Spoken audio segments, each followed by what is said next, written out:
Some women don't chase men. Some women don't chase, and yet they are never forgotten. They don't demand a man's attention. They don't make a spectacle. They don't beg for it. They become the quiet storm that bends his inner world. He doesn't understand it at first. He calls it attraction. He calls it fascination. Maybe he even calls it love. But underneath, something far more ancient is moving. Something Carl Jung himself would have called anima, possession. The moment a man's unconscious projects its deepest, most hidden feminine image onto a living woman. She is not loud. She doesn't beg. She doesn't compete. She simply exists in a state of her own gravity. Her silence becomes the mirror in which he sees the parts of himself he has long avoided, and every time he looks into her eyes, he feels both the terror and the ecstasy of meeting his shadow. At first, he tells himself he's in control. He sets the pace. He believes she will orbit around his attention. But slowly, without announcement, his ego begins to erode. He starts waiting for her messages. He replays her words in the quiet moments before sleep. He notices how her absence feels heavier than her presence. How when she pulls away, the air itself feels thinner, like he's been cut off from oxygen. This is the first fracture, the point where desire becomes dependency.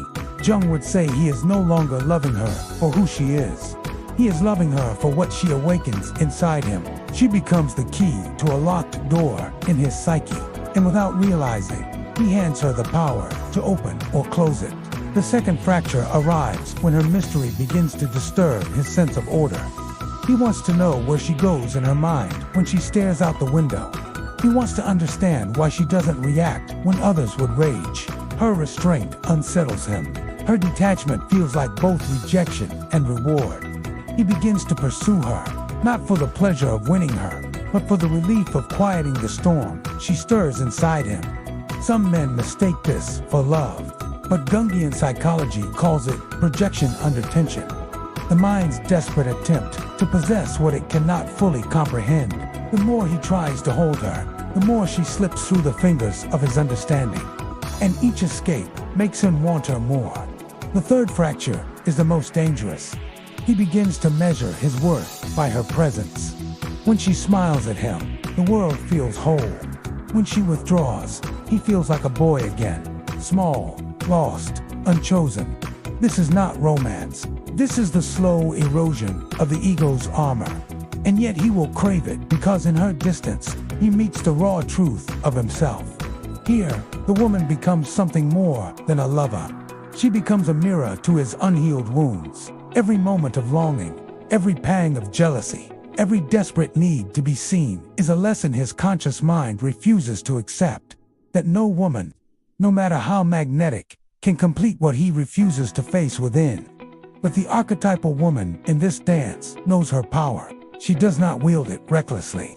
She understands that addiction is not love. It is the soul's hunger for what it has denied itself. So she moves carefully.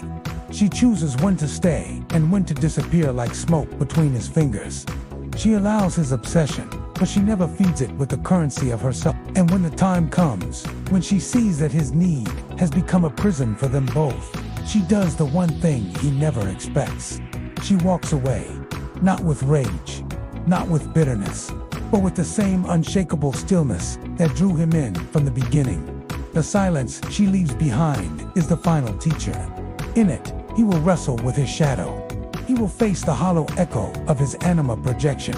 And maybe, if he is ready, he will begin the work Jung called individuation, the integration of what was once hidden, so that he no longer seeks completion in another, but in himself. Because the woman who walks away in silence isn't weak. She simply sees more.